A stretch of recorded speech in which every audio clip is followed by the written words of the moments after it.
Thanks for making the Locked On Ole Miss podcast your first listen every day. We're free and available wherever you get your podcast, including YouTube. We're part of the Locked On Podcast Network, your team every single day. And remember, today or this Saturday at 2:30 Central Time, you can tune into channel 191 on Sirius XM for the Ole Miss hometown broadcast of the game. David Kellum and the guys calling the game as well. The game, of course, will also be on CBS. So if you don't want to hear Gary Danielson, you have this option too. That is channel 191 on Sirius XM or the SXM app. Search Ole Miss Rebels. I'm here with Daylan Flowers, who was at the game over the weekend. We're going to go inside the student section to figure out exactly what happened. What's going on, Daylan? How you doing, my friend?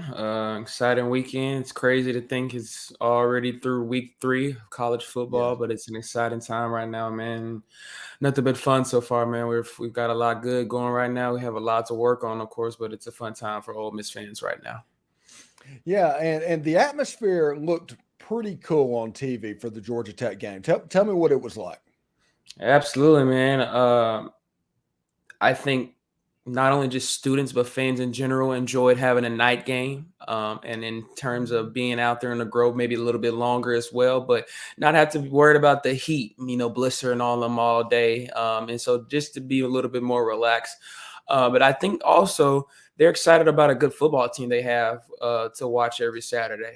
That brings a lot of hype around a university, no matter what direction you're in. If you have a team that's, willing to go out there and show that they're willing to win, I think an atmosphere is going to show out there and prove they're going to stay the whole game, which they did this weekend. And it was exciting for me, man. I love just the students being out there going crazy because that makes me hype. So I know that makes the players and the coaches hype. And I'm sure they very appreciate that. For us to go out there and show that we appreciate all the hard work and that they put in all summer and throughout the season so far. So it was a good atmosphere, man, and they deserve it. And I think they're going to keep putting on the show for us as well, too. I think they will too, and we'll move on to the Alabama game in a little bit. But the Georgia Tech game, what were the main takeaways that you had from inside the stadium? I think fans are appreciating Jaxson Dart now.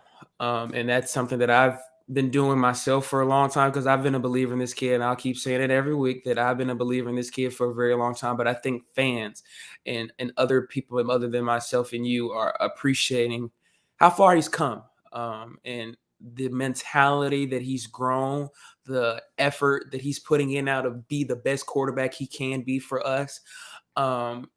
And I think he appreciates that. He had that rushing touchdown close to the end of the game, and he threw a little dance up. Man, he's having fun with it.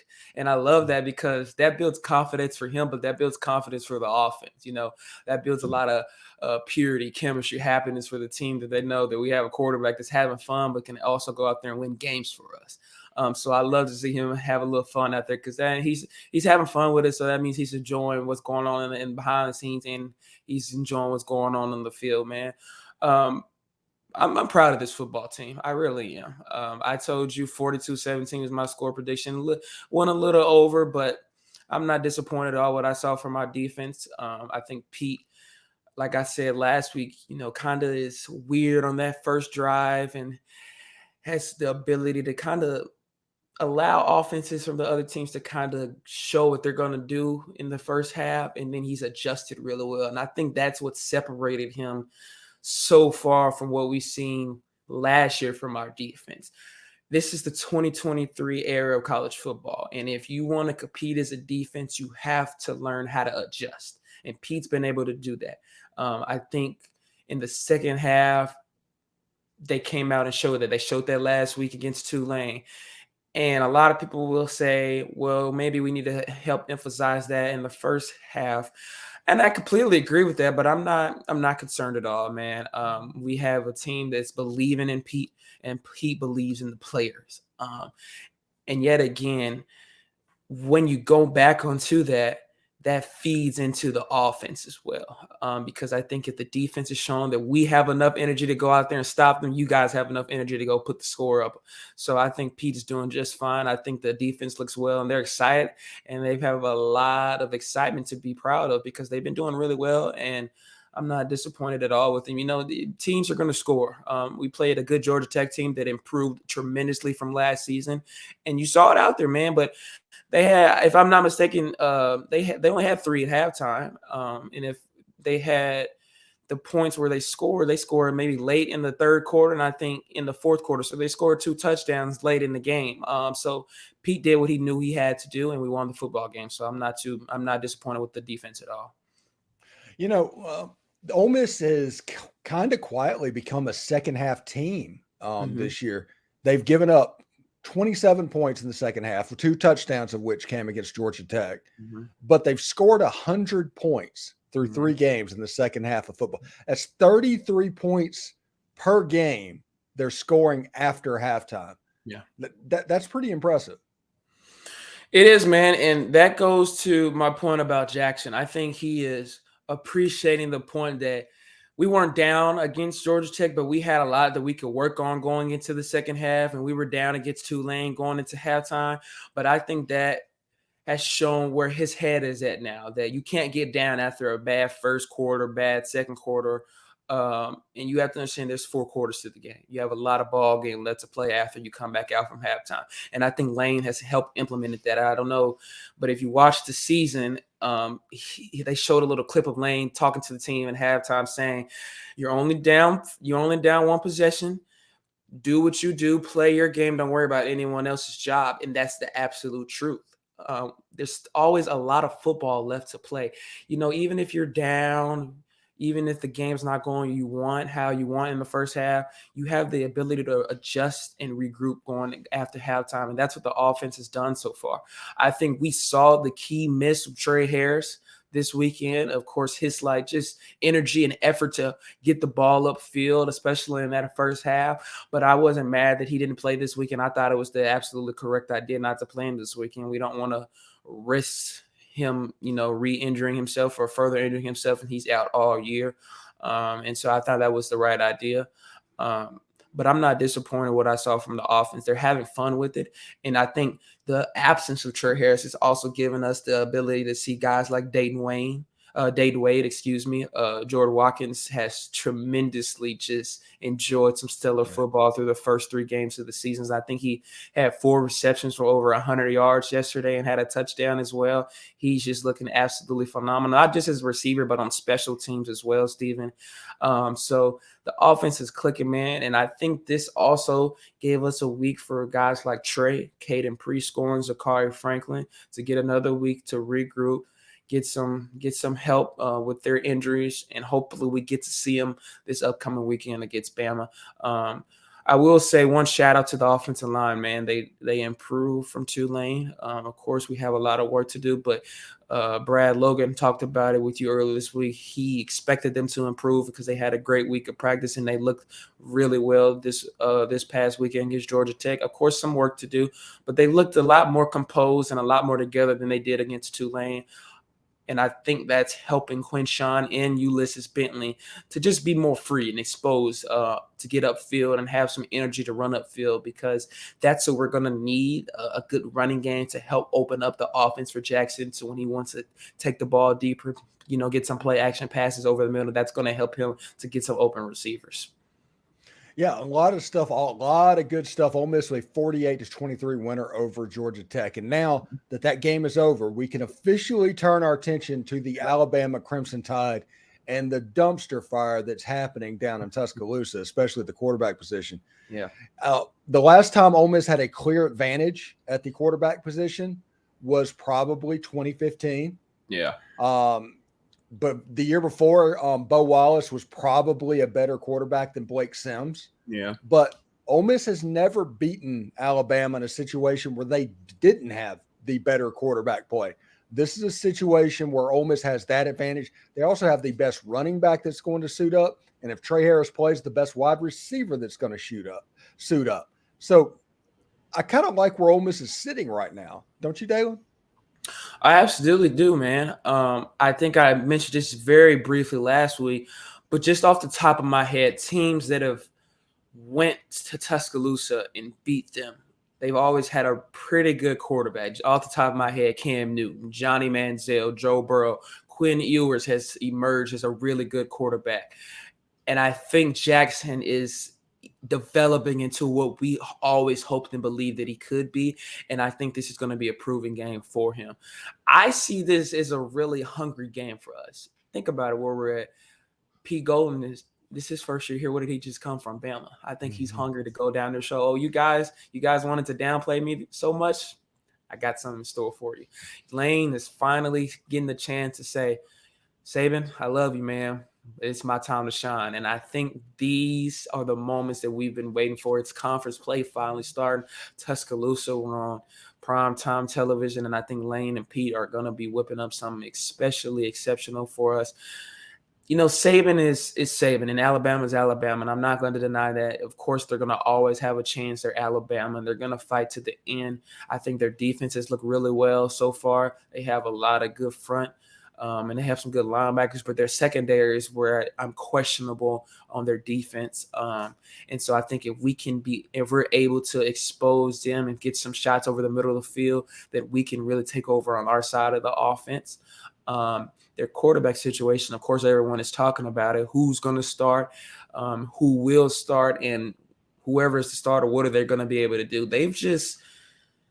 You're not used to seeing this from a Nick Saban team, especially in recent years with the elite quarterbacks they had.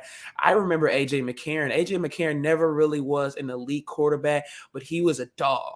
He had an arm, and he fought to the end, and he took care of the ball too.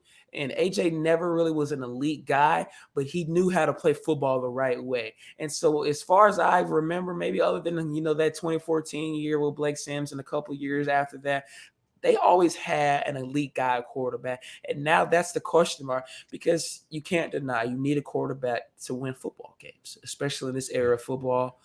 And so he's got a lot to answer for right now. What can he do to help win football games? They took care of South Florida this weekend. It was not pretty at all, though, but they got the job done. And I think, what does that say about us? How have we developed from our close loss to them last year in Oxford? What can we do now to put the foot on the gas and not take it off this weekend? Jalen Milroe was the quarterback for the first two games, and they lose to Texas, and Jalen Milroe loses his job. And they start Tyler Buckner, and he struggles at the beginning of the game and gets benched, but they don't go straight back to Jalen Milroe. They go to Ty Simpson. Now, I'm team Ty Simpson. I think Alabama needs to throw him in there. He has the best chance to be successful in that offense, because he can be the closest to A.J. McCarron that they have, because I think that's what this offense needs. But it's kind of interesting that they did not go back to Milroe. Makes you wonder if something happened when he was told, or something like that we don't quite know about. Yeah, it's weird that they didn't do that. And this is the back of my head as well when I say this. Maybe Saban's trying to cook something up. Maybe he doesn't want us to know what he's planning for this upcoming weekend. Maybe he's trying to hide some game plans.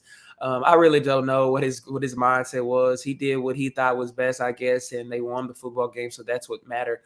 But I think for me, these quarterbacks that I've seen so far, they don't handle pressure well. When I say that in terms of in general, when the game is close, when they need to make a play, when when teams are sending blitzes to them, they go off the skirts. Yeah. They go off the skirts, and you can tell that they don't have much advantage of experience in those type of situations. And I think watching film this week, Pete and the defense needs to understand that we have to capitalize on moments like that, and that is going to help us win the football game this weekend, because Saban is at that point where, again, you have an elite quarterback. You don't really have to worry about this, but new coordinator on offense and a whole new system and a completely whole new different quarterback situation, it's really hard for them to click together right now. And maybe they'll, develop much better later on in the season, but right now it's just not working for Bama.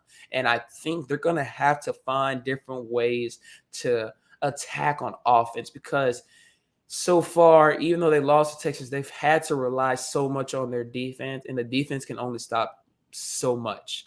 And so the offense has got to get upfield for Bama to have a chance. Now, again, I I absolutely believe in the Ole Miss football team this weekend.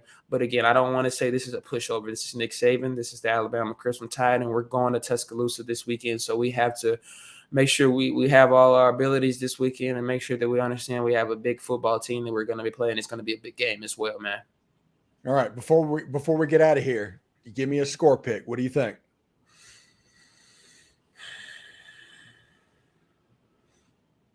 I'm going 34-14 reps. Ooh, okay. I hear you. Yeah. And you get to make the first pick of the week because just so everybody knows, we record this on Sunday evening. Mm-hmm. So the Ole Miss Georgia Tech game just ended. So, everybody can enjoy this when it comes out. So also real quick, Lane Kiffin is tweeting all about Alabama at the moment. Mm-hmm. And if you pay attention to Lane Kiffin, if he does not feel comfortable about something, he does not poke the other team's bear. Not at all. He would not be messing at Alabama if he doesn't feel good about this game. Not saying that Ole Miss is going to win. I'm saying that Lane Kiffin thinks he can. Yeah. I'm excited about Lane right now because he's handling things a lot better than he has done in the past in terms of on social media and just with the team so far. I think his head is in a good place. It's funny. I rewatched the interview with him when he first got to Oxford, and Lane just has lost a lot of weight, and that makes me so happy for him. I think Oxford has really treated him well, and he's enjoying his time right now. And I think this is the moment. Lane, if you remember last year when we lost to Bama, Lane was upset. And I don't just think it's because we lost a football game, because he wants to beat Saban. He wants to beat him bad. And we've had opportunity last year, and we had him in, I think, 2021. It was a really close game as well that we put up a lot of points on offense. It's a back-and-forth game. But Lane wants this bad. And I think it's going to be even happier for him to do it in Tuscaloosa if he can. And so I think he's enjoying the moment right now with where this football team is at. I'm enjoying it. But I think he's putting it – it's funny because I don't think he's going to actually mention this to the players, that how big this is to him, but I know they understand. I know they understand this is a big football game, and it's a big football game for their head coach as well. I think this is a stepping stone to see where we really are going to be, because it's the start of conference play, and it's a road game for us, a big road game for us, and a lot of true test for our players this year. So I'm excited, man. Lane's excited. I think our entire fan base believes that we have a good chance to win this weekend, and we are all excited to see how our boys are going to play this week. Yeah, it should be really good indeed. Anyway, thank you for making the Locked On Ole Miss podcast your first listen every day. We're free and available wherever you get your podcast, including YouTube. We're part of the Locked On Podcast Network, your team every day. And don't forget, the Rebels home team broadcast is on Sirius XM channel 191 this Saturday at 2:30. So, Daylan, thank you so much for stopping by, man. We'll do it again next week.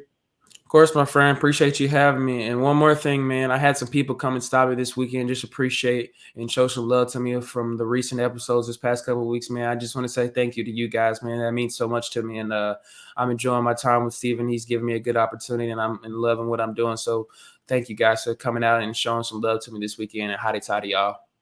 It's good stuff, man. Daylan, doing a fantastic job, buddy. Take care. Man. Always, man. Enjoy you.